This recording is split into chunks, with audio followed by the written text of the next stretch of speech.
Assalamu alaikum dear students. So today we will continue our topic, that is phyllotaxy. Yesterday we have completed the simple and compound leaves. Further that was classified into pinnately compound leaf and palmately compound leaf. Today we will discuss. I have got a message from students that you please explain that opposite alternate arrangement of the leaves, that's called as phyllotaxy. So today we will continue with the phyllotaxy. Phyllotaxy. Phyllotaxy means arrangement of leaves. Arrangement of leaves on branches or stem. That's called as phyllotaxy. How leaves are arranged on the stem or on the branch, that study is called as phyllotaxy. Phyllo means leaf. That means phyllotaxy means arrangement of leaves. So this phyllotaxy, it has been further classified into different categories. Let's discuss one by one. Number one is alternate arrangement. So here we have to discuss about arrangement of leaves. So first of all, we will discuss about alternate arrangement. So here I will draw a stem. This is a stem. You know, here we have nodes like this.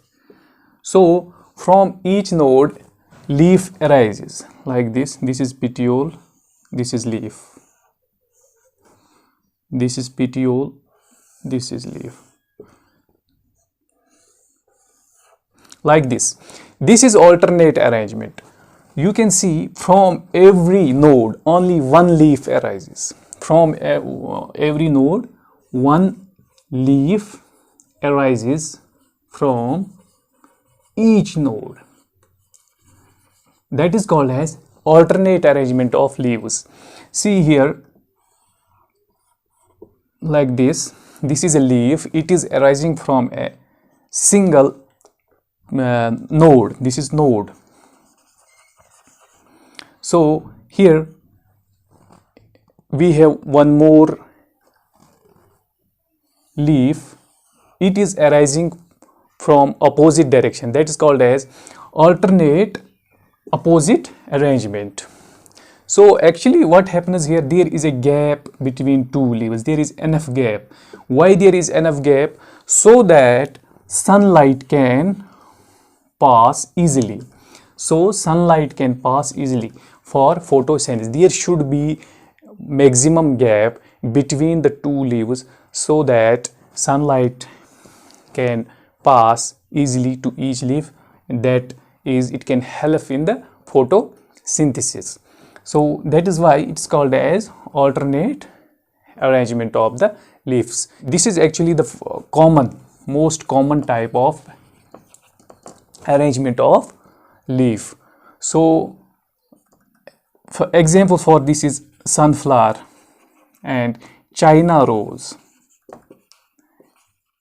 So alternate arrangement has been classified into two categories, that is superimposed arrangement and decussate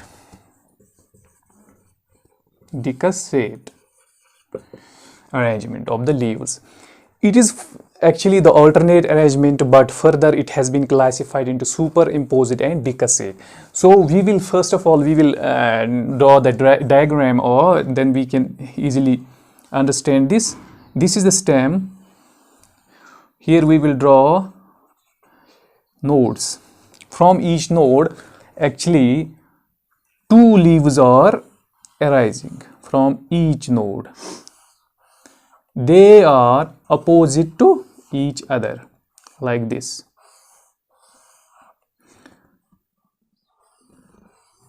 See the arrangement. This arrangement is called a superimposed arrangement of leaves. Actually, from each node, two leaves are arising, but they are opposite in direction. Opposite in direction. So the arrangement is in that way that two leaves are arising from a node and they are opposite to each other and alternate to each other and are superimposed in position. That is why it is called as superimposed arrangement of the leaves. Then next it is decussate. What is decussate arrangement? Here we will draw another diagram so that we can easily understand. This is the stem. So from stem we can draw nodes like this, like this. What actually happens here? We have one, this is leaf, this is arising from the node like this. Then the next leaves, they are right angles to the another node like this, like this.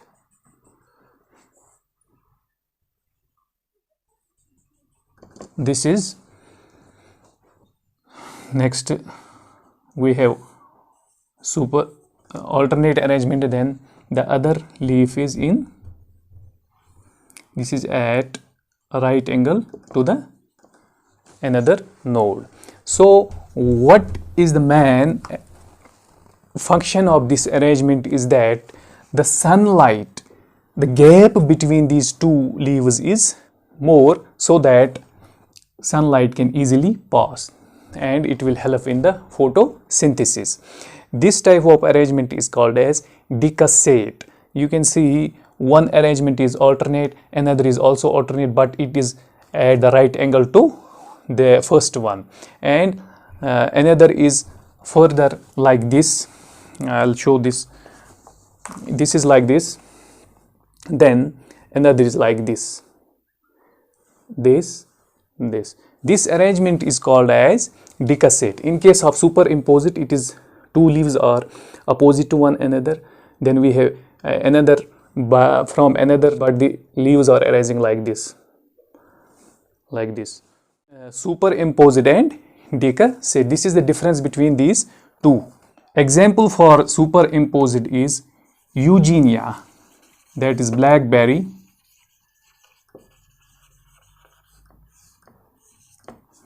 And for decussate is oxymum. So these are the examples for these two. Coming up the next, that is called as whorled arrangement. Whorled arrangement is if we have a node,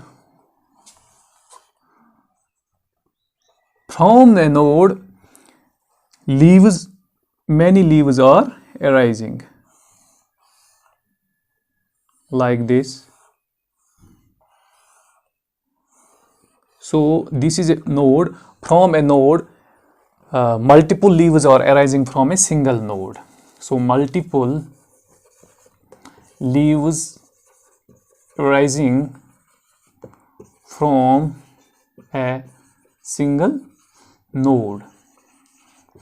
That type of arrangement is called as whorled arrangement. Allistonia is the example for this. Allistonia is the example for whorled arrangement. Here from a single node, multiple leaves are arising from a single node. That type of this arrangement is called as whorled arrangement. Actually, these leaves are arising in a circular manner. This is circular manner. This type of arrangement is called as whorled. So today we have discussed about the phyllotaxy, that is arrangement of leaves on branches or stem. So with this we have completed this leaf morphology. So inshallah in the next chapter we will discuss about the flower, and we will continue with stem and roots. Thank you.